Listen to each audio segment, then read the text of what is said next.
Al-jismu fi'lullah. Coba sama-sama. Al-jismu fi'lullah. Al-qalbu ismullah. Al-qalbu ismullah. As-sirru sifatullah. As-sirru sifatullah. Ar-ruhu amrullah. Ar-ruhu amrullah. Ada 4. Al-jismu, tubuh jisim ini, fi'lullah, perbuatannya, maka dia pulang menjadi tanah, karena itu asal perbuatan. Qalbu tidak pulang ke tanah, dia pulang ke nama Allah. Allah sedang ingin hambanya fokus, seperti lafaz Ar-Rahman. Fokuslah pada Ar-Rahman, bukan pada istawa. Fokuslah pada zikrullah. Ala bi dzikrillah tatmainnul qulub. Jangan cari tenangnya, cari namanya. Inilah kesalahan murid mengaji. Jamaah mencari, yang dicari ketenangan. Keliru. Yang dicari, pulangkan kalbu kepada namanya. Pulangkan kalbu kepada nama Allah. Kenapa? Kalbu ini baina isba'ain min asabi'ir rahman.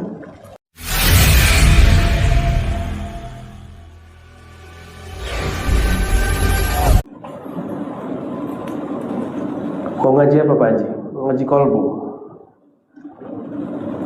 Mau yang praktis ya? Sudah banyak teori ya. Kayaknya ini wajah-wajah korban diceramahi orang semua ini. Makanannya kalbu itu ceramah, betul. Jadi jangan berhenti diceramahi orang. Maka saya pun masih berguru. Sekedar dikata-katai oleh guru, senangnya bukan main. Ya, senang. Ada orang-orang yang mengajar itu langsung, bukan lewat sosmed. Kalau orang ngomong lewat sosmed, itu namanya penggosip. Tapi kalau guru yang bijak, dipanggil muridnya baik-baik. Saya sering panggil guru, dinasihatin guru. Kalau enggak, saya datangin dia. Tapi saya hanya mendatangi guru-guru kolbu setelah pandemi, setelah istikharah. Saya istikharah, ya Allah izinkan saya datang ke mursyid fulan, syekh fulan, kiai fulan, guru fulan, baru kita datang. Kata Imam Syafi'i, jangan salahkan aku jika engkau menyindirku di depan orang, menyebutku di depan orang, nyebut langsung bukan menyindir, menyalah-nyalahi di depan orang. Nanti aku tidak terima kalammu. Itu kata Imam Syafi'i. Maka ini teknik kalau kita ingin menegur seseorang dengan teguran langsung, jangan di depan orang lain, nanti dia malu. Di dalam Al-Quran, pusat kebahagiaan itu apabila seseorang kembali kepada asalnya. Itulah sebabnya pulang kampung itu menyenangkan. Pak Haji kampung di mana tadi? Gorontalo. Pulang kampung senang, tapi jangan lama-lama. Pulang kampung senang, pasti senang. Kenapa? Kita punya memori di sana, kita punya kenangan di sana. Oleh karenanya, ayat inna lillahi wa inna ilaihi raji'un bukanlah ayat yang menakutkan. Sungguh kami adalah milik Allah, akan berpulang kepada Allah.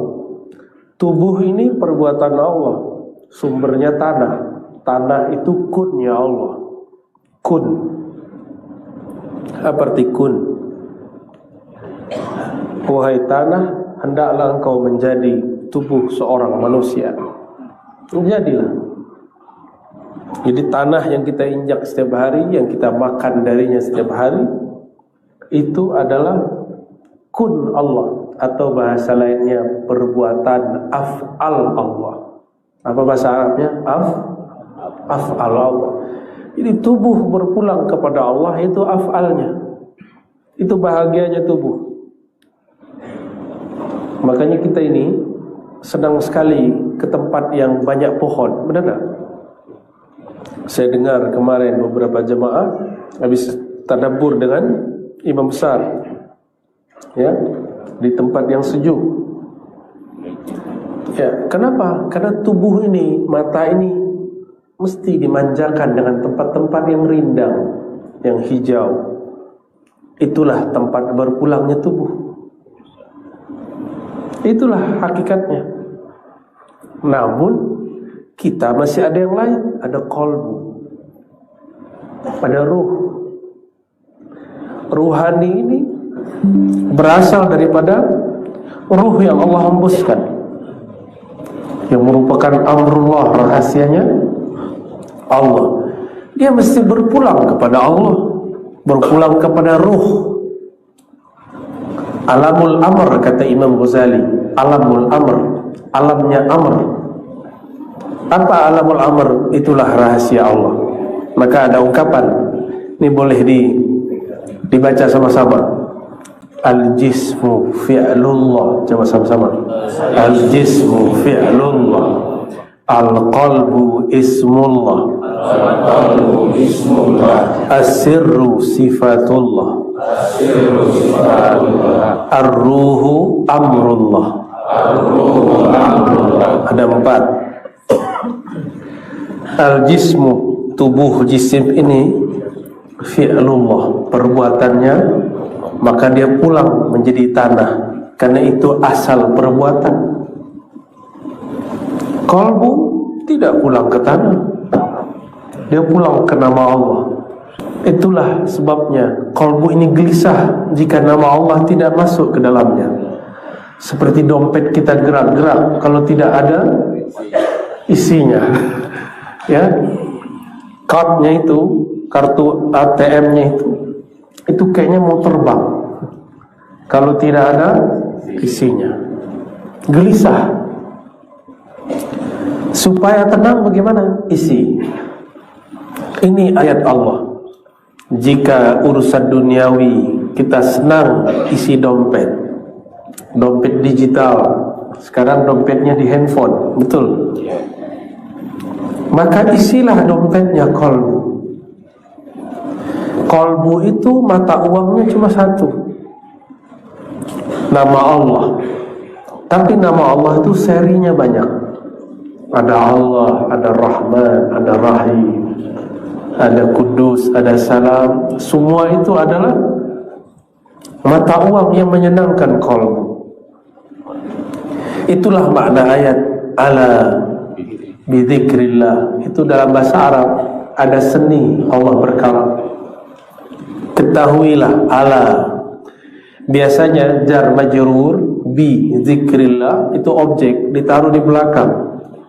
Sekarang ditaruh di depan. Why? Limaza? Kenapa? Allah sedang ingin hambanya fokus. Seperti lafaz Ar-Rahman, fokuslah pada Ar-Rahman, bukan pada istawa. Fokuslah pada zikrullah. Ala bi zikrillah tatmainnul qulub. Jangan cari tenangnya, cari namanya. Inilah kesalahan murid mengaji. Jamaah mencari, yang dicari ketenangan, keliru. Yang dicari, pulangkan qalbu kepada namanya. Pulangkan qalbu kepada nama Allah. Kenapa? Qalbu ini baina isba'ain min asabi'ir rahman. Allah bukan benda, maka jika disebut jari-jari Tuhan itu tidak masalah, karena Allah bukan fisik. Kalau jari saya ini, tapi kalau jari Allah bukan ini. Hanya Allah yang tahu maknanya dan hakikatnya. Qalbunya manusia, qulubu bani Adam baina isba'ain min asabi'ir rahman. Antara dua jari-jari Allah yang Maha Pengasih. Kalau ada benda di jari-jari kita, itu berarti gampang dibolak-balik. Kapan Allah tidak bolak-balik lagi qalbu? Jika sudah ada namanya. Maka Allah itu bolak-balik qalbu supaya yang punya qalbu sadar bahwa kepunyaan dia kepada kalbu tidak mutlak. Allah lah yang mutlak menguasai kalbu. Jadi kalbu itu yataqallabu abadan, dia begini terus bolak-balik. Itu di bahasa Arab qalb. Maka dalam bahasa Arab kalau kita bolak-balik begini, itu namanya taklib. Qalb taklib, qallaba yuqallibu takliban, dibolak-balik. Qalbu sesuatu yang bolak-balik, sesuatu yang bolak-balik. Apa yang membuat dia tidak bolak-balik? Jika ada penahannya. Ini jika ada penahannya, mungkinkah dia bolak-balik? Tidak ada. Jika ada penahannya, penahannya cuma satu, nama Allah. Itulah ala bidzikrillah. Ketahuilah hanya dengan memasukkan nama Allah, kalbu menjadi tenang dan damai. Jadi jangan fokus pada tenang, fokuslah pada nama. Fokuslah pada nama. Nama ini ada teknik membacanya. Ambillah ilmunya kepada mursyid-mursyidnya. Kemarin saya ketemu ada mursyid Samaniyah, tadi pagi juga ada mursyid Idrisiyah Sanusiyah. Silakan temui mereka. Ya. Tapi kalau minta talqin kepada saya, ambilnya ke Jakarta. Ya. Kecuali ada isyarat para masyayikh, baru saya talqin di luar rumah saya. Jadi ada adab-adab juga kita. Jadi hadiri majelis-majelis mereka. Insya Allah kalbu ini akan menjadi tenang. Kalau perut lapar, yang dicari apa? Cari apa? Apakah setiap tempat makan kita datangi? Tidak. Kita cari resto yang enak. Maka cobalah lihat resto-resto yang enak itu parkirnya penuh. Orang parkir, bahkan ada orang yang berdiri antri menunggu giliran dia untuk masuk. Cuma urusan perut orang mau antri. Kapan bapak-bapak ini, tuan-tuan ini, ibu-ibu ini mau antri untuk menyebut nama Allah dalam qalbu? Antri mengambil ilmu qalbu kepada ahlinya. Mesti diambil kepada ahlinya. Resto itu kalau yang bagus-bagus tidak terima GoFood dan GrabFood. Kalau yang bintang-bintang tinggi itu, kalau mau datang sendiri. Betul kan? Hatta ada teman saya di Jakarta buka resto, nggak mau online. Dia bilang saya online tuh Allah. Oh, kita kaget juga. Luar biasa. Ada orang-orang begitu. Dan setiap hari orang yang datang tidak putus, bahkan antri berdiri, ingin merasakan makanan yang mereka buat. Barangkali itulah analog kias, contoh daripada kalau kita hendak memanjakan perut. Lain dengan orang yang menjajakan makanannya di tepi jalan, karena sudah banyak, biasa. Betul. Kita sering lewat, oh ini, biasa. Ilmu zikir bukan ilmu yang dijajakan. Ya, makanya kami tidak boleh bertalqin kecuali saya merasa itu sudah jadi rumah saya. Itu baru boleh saya bertalqin. Itu rahasia guru kalau mentalqinkan zikir. Dan bagi kami talqin zikir itu bukan sunnah tapi wajib. Kenapa? Ayatnya jelas. Surat Muhammad ayat 19. Fa'lam annahu la ilaha illallah. Ayat ini jelas sekali mengatakan bahwa maka ketahuilah bahwasanya tiada yang berhak disembah, la ilaha illallah. Tiada yang benar-benar mewujud dengan dirinya kecuali Allah. Yang lain wujud karena diwujudkannya. Tiada yang berlaku di alam semesta kecuali yang dia lakukan. Maka kita duduk malam ini di masjid yang diberkahi Allah ini juga karena izin Allah Subhanahu wa ta'ala. Bapak Ibu yang melakukan Allah, jadi qalbu ini dia tidak akan bisa senang kecuali diberikan makanannya. Kalau orang Makassar, makanannya pedas-pedas ya, pakai lombok ya. Saya tahunya Lombok itu ada pulau, ternyata Lombok itu nama, ya, sesuatu yang pedas, sambal ya. Coba orang Makassar dikasih makanan Jogja, udah langsung geleng-geleng. Ya, manis ya, gudeg, nggak cocok ya, nggak banyak yang cocok. Kenapa? Dari kecil lidahnya sudah lain. Qalbu itu semuanya sama, lain dengan lidah. Tapi bedanya qalbu itu otaknya yang lain. Ada yang senangnya kencang, ada yang lembut.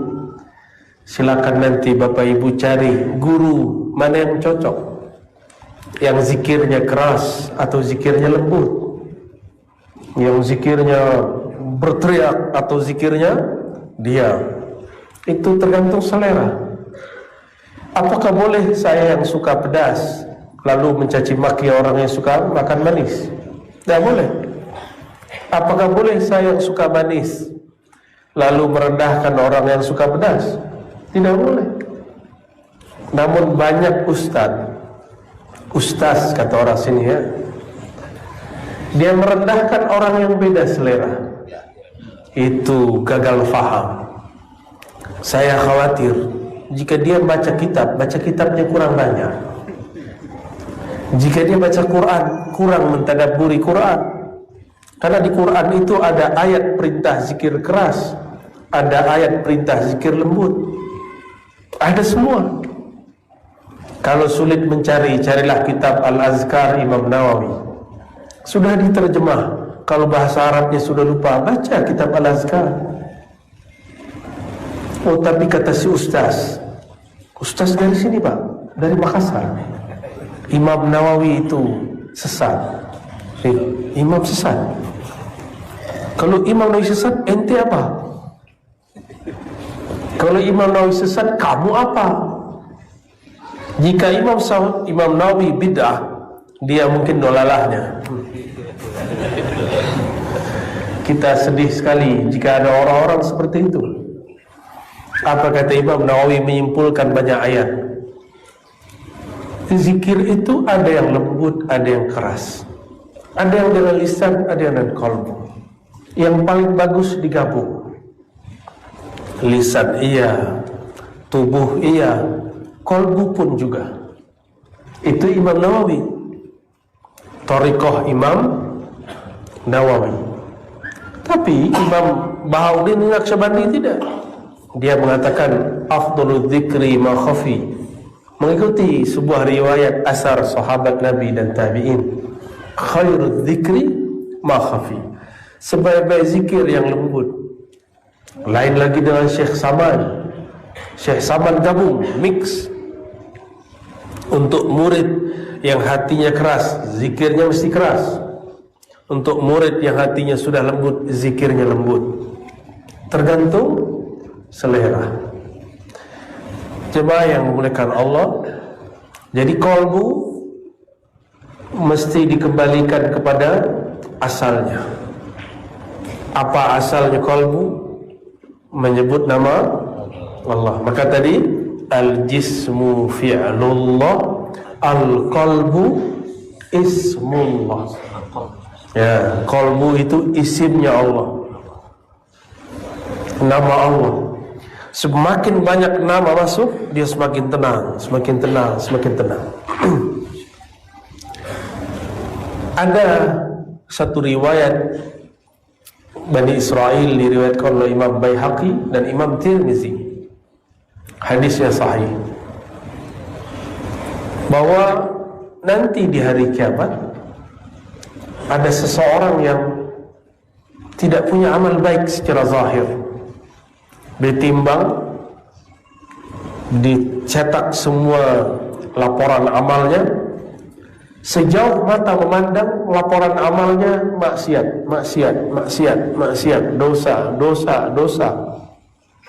Tapi dia tidak kafir, dia hanya pendosa.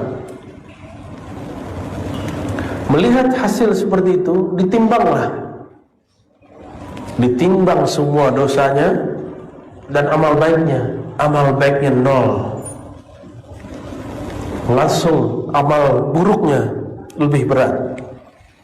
Maka malaikat neraka langsung mengikat dia dengan belenggu-belenggu nar.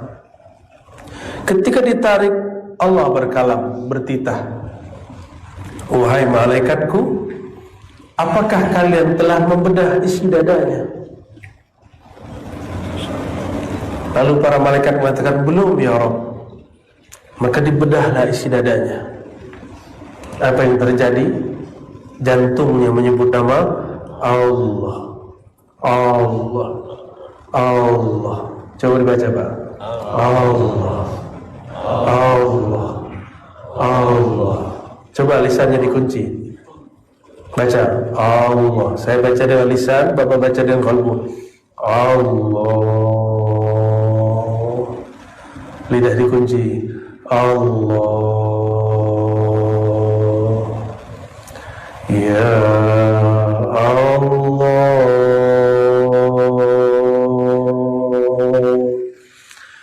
Ya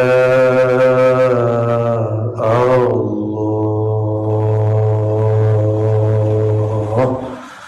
Allahumma sholli ala sayyidina Muhammad. Ada merinding-merindingnya? Kenapa dia merinding? Kayak ini dalam tenang. Jika yang di dalam tenang, yang di luar yang merinding. Yang di luar yang bergerak, di dalamnya tenang. Itu kalau dikeraskan, badan kita bisa begini. Berarti di dalam dia sedang ingin menyatu dengan nama. Persatuan qalbu dengan nama bukanlah persatuan seperti air dengan gelas. Hanya Allah yang tahu. Jika nama masuk ke dalam qalbu, dia bergetar sejenak. Setelah itu dia tsumma talinu juluduhum wa qulubuhum ila dzikrillah. Barulah dia tenang. Itu sebabnya dulu kami kalau zikir, saya sebulan lebih. Umur 13 tahun Allah izinkan bertemu seorang mursyid, ditalkinkan zikir Allah, la ilaha illallah. Setiap kali di masjid ada baca orang la ilaha illallah, saya langsung pingsan. Kata orang, kamu gila? Enggak. Orang pingsan kenapa disebut gila? Kamu ingat orang tua? Enggak. Kamu ingat nenekmu? Ya saya lupa nenek saya mana. Jadi pertanyaan itu banyak. Tapi saya katakan tidak. Qalbuku tidak kuat menanggung beratnya lafaz Allah. Karena masih kecil, umur 13 tahun. Alhamdulillah, memori itu sampai hari ini tidak dapat saya lupakan. Nikmatnya bukan main. Itu lebih nikmat daripada malam pertamanya orang baru menikah. Wallahi, ya, kalau ngikutin rasa itu saya tidak mau menikah, Pak. Kalau ngikutin rasa itu. Tapi kalau otak jalan lagi, nakal lagi dia. Tapi kalau ngikutin rasa kolbu, kita hanya ingin bersama dia. Makanya salah seorang mursyid saya yang lain berkalam dulu, kamu masih sekolah, ba'da subuh zikirnya jangan panjang-panjang, nanti kamu gak mau sekolah, katanya. Karena asik berzikir.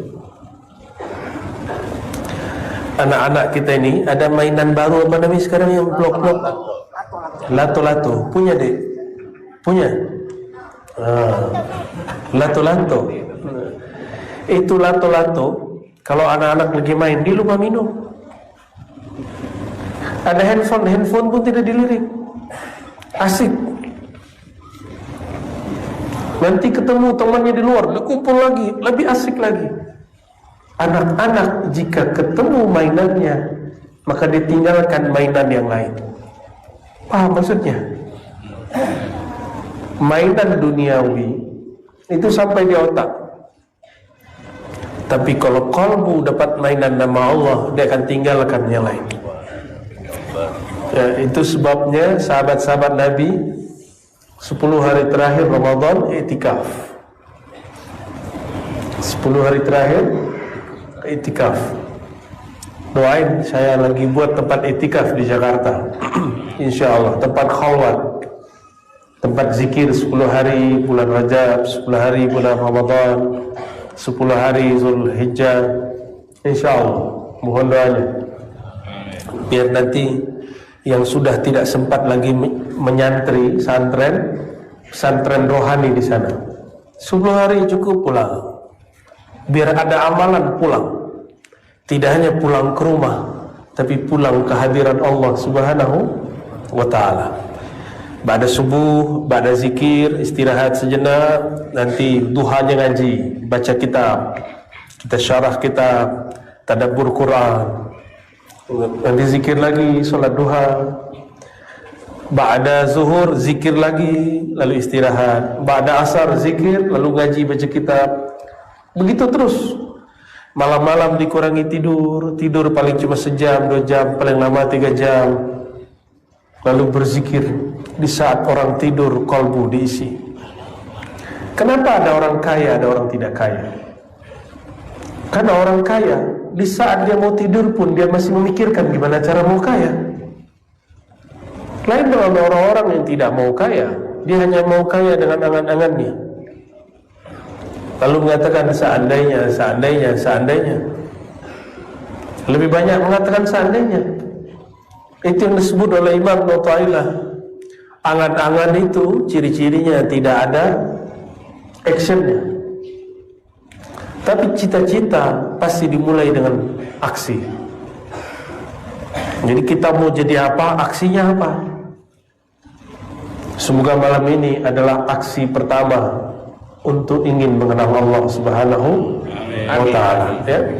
Datangi guru-guru, masyayikh, mursyid. Walaupun kata orang dia ahli bid'ah, tak usah khawatir. Yang ngomong dia ahli bid'ah, enggak punya sanad zikir. Sang mursyid punya sanad zikir kepada Rasulullah sallallahu alaihi wasallam. Mohon maaf habis makan ini lidah saya agak sedikit lengket. Tapi jadi bisa ngomong, alhamdulillah. Apabila kalbu sudah menemukan mainan yang sebenarnya, maka semua mainan yang di luar akan dia sulap menjadi mainan kalbu. Nonton yang menenangkan kalbu. Ceramah itu ada macam-macam jenisnya. Ada ceramah caci maki orang, suka nggak? Ada loh pengikutnya. Ada ceramah gosipin orang, sukanya cari-cari kesalahan orang, itu hobi. Itu orang aslinya belum hijrah, cuma udah jadi ustaz. Akhirnya ceramahnya isinya membicarakan aib orang. Harusnya dia hijrah dulu kalbunya, punya mursyid dulu, supaya kalbunya yang tadinya gelap menjadi terang, baru jadi penceramah. Supaya berceramah tidak hanya pakai ini, tapi menyertakan kalbu dalam berceramah.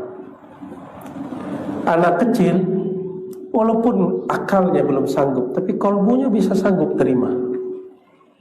Itu dalilnya saya sendiri. Buktinya, dalil itu bisa berarti bukti. Kecil kita nggak sanggup berpikir keras seperti orang-orang tua. Tapi jika sudah berbicara ilmu qalbu, zikrullah, anak kecil sanggup mendengarnya, walaupun tidak paham secara akal, tapi secara ruh dia bisa merasakannya. Bapak Ibu yang makan Allah, terakhir yang mau saya sampaikan, qalbu itu ada 3 jenis. Ada qalbu yang mayit, mati. Ini qalbu tidak bisa diapa-apain. Sawa'un alaihim fa'anzartahum am lam tunzirhum la yu'minun. Diajak zikir enggak bergerak, Dibiarkan zikir tetap mati. Itu kolbu yang mati. Semoga kolbu kita tidak ada yang mati. Insyaallah hadir di sini berarti kolbunya tidak mati, ya. Dan siapa yang mau mendengar kajian ini walaupun rekamannya, insyaallah tanda kolbunya tidak mati. Karena kita sedang bahas kolbu yang hidup. Tapi mungkin kolbu yang kedua, kolbun marid, saqim, kolbu yang sakit. Makanan kolbu zikrullah, makanan kolbu Quran, Qurannya Allah, kalamullah. Tapi tuan-tuan ini tidak mampu menikmati zikrullah. Kenapa? Tidak tahu cara menikmatinya. Ini lafaz nama Allah kan banyak. Ini sudah jadi hiasan luar.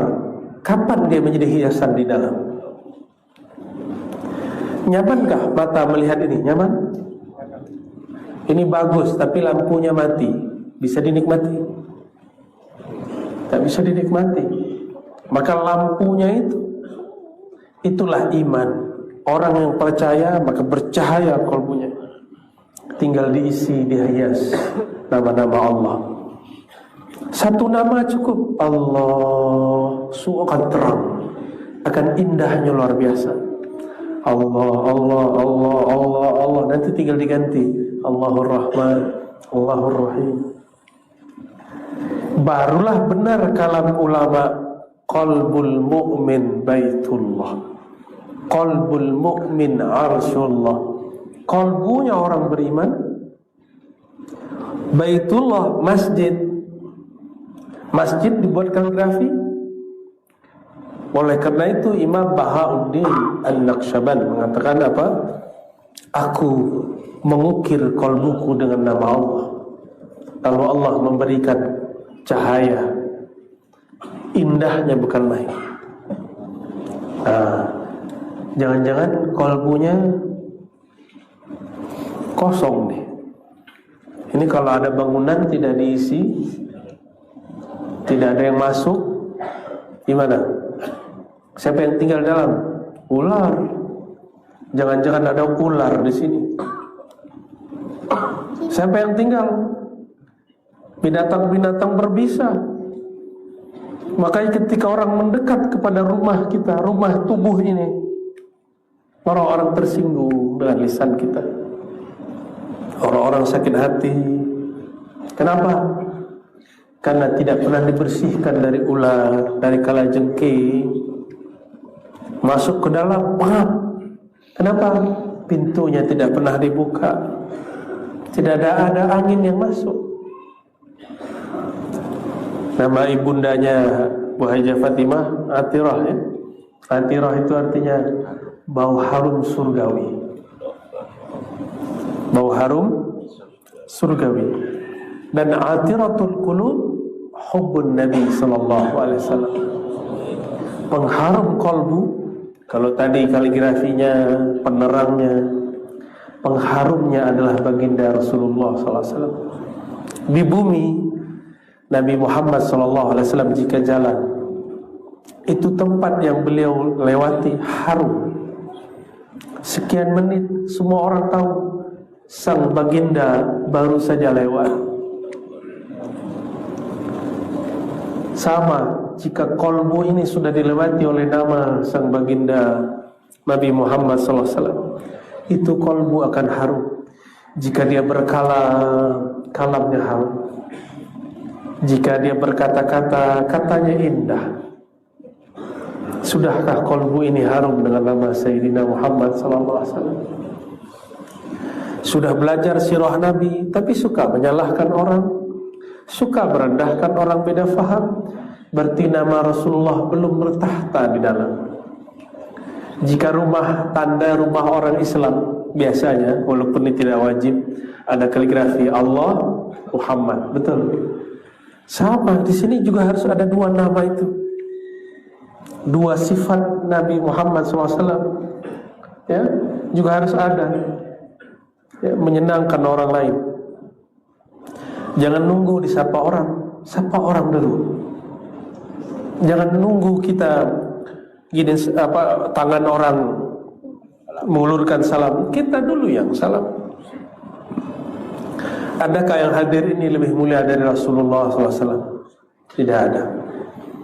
Rasulullah jika ada bertemu orang, tangannya duluan. Tapi jamaahnya nggak ganas. Jamaahnya teratur. Kapan mereka baru agak berebut? Kalau sudah lepas dari tangan Nabi. Jadi Nabi itu kalau berwudu, ambil air, ada seorang sahabat menuangkan, di bawahnya ada ember kecil. Nabi selesai berwudu baru semuanya. Jadi mereka berebut di sisa itu, bukan pada Rasulullahnya. Beliau ketika salaman teratur. Nah, coba bersalaman kepada guru yang tertib, ya, sedapatnya. Jika tidak dapat, cukup memandangnya. Itu sudah cukup. Ya. Saya ulangi, kolbu yang sakit ini biasanya diberi makannya, dia tidak menikmati. Yang paling enak di Makassar apa? Coto Makassar ya. Apalagi? Konro. Apa itu? Daging ada tulangnya. Konro. Saya kira itu nama silat, konro. Ternyata ada daging tulang. Oh, itu kesukaan Rasulullah SAW. Tulang iga. Kalau bapak-bapak ini lagi sakit, makan konro, muntah tak? Muntah atau bau apa ini? Ya, kenapa? Karena tubuh kita sedang sakit. Bukan konronya yang dibuang, apalagi coto Makassarnya yang dilempar. Siapa yang harus diobati? Tubuh. Itu dia. Jika nama Allah tidak nikmat masuk ke dalam kolbu, berarti dia perlu diterapi. Bawa kepada ahlinya. Jangan zikir dibid'ahkan, ya. Jangan selawat dibid'ahkan. Kalau ada orang nangis lagi selawat, kita nggak nangis, berarti kolbu kita yang masalah. Jangan kemudian bilang kayaknya ini bid'ah ini, ya. Jangan begitu. Bapak Ibu yang karena Allah, jadi kolbu yang sakit cirinya apa? Diberikan makanannya, dia tidak menikmati. Makanan kolbu apa tadi? Zikrullah. Dan yang ketiga, kolbun sahih, kolbun munawwar, hati yang bercahaya, hati yang sehat. Hati yang sehat itu hati yang dapat menikmati makanannya seperti orang sehat menikmati makanan yang dia suka. Tadi bersama keluarga saya mencoba coto Makassar. Tapi saya coba, badan saya kurang fit. Akhirnya ini lidah saya yang rusak atau dia yang tidak enak. Ya, kita lagi makan yang lain. Apalagi masalahnya? Tapi orang sakit bolehkah berhenti makan? Tidak boleh. Harus terus dikasih makan secukupnya, tapi tidak boleh berlebihan. Ada resepnya, benar tidak? Sabar, zikir walaupun belum nikmat. Kalau sudah ketemu mursyidnya, gurunya, amalkan saja zikirnya. Nanti lama-lama kolbunya akan sehat, hilang semua sakitnya, insya Allah. Dan saya pastikan yang hadir malam ini kolbunya antara sehat dan sakit. Ada yang dekat kepada sehat, ada yang dekat kepada sakit. Tapi tidak ada yang mati, alhamdulillah. Pesan saya cuma satu, fas'alu ahla dzikri in kuntum la ta'lamun. Datangi ahli zikir, minta ilmunya kepada beliau. Hazal ilmu sudur, falazimu ahla. Begitu kata Syekh Sulaiman Zuhdi Al-Makki. Ini ilmu dada, ilmu kolbu. Maka beradablah kepada ahlinya. Ambil ilmu dari yang punyanya. Mungkinkah ingin sate, datang ke seafood. Tak nyambung. Ada dibuatkan sate tapi tidak nikmat, datang ke ahli sate. Ingin belajar zikir, jangan bertanya kepada ahli fikih, nanti dibid'ahkan. Ya? Kecuali fikihnya dia mengerti tasawuf. Kalau tidak, semua orang salah sama dia kecuali dia. Ya, itu sayangnya ahli fikih. Padahal fikih hakiki yang mengenal Allah Subhanahu wa ta'ala. Sudah 9:30.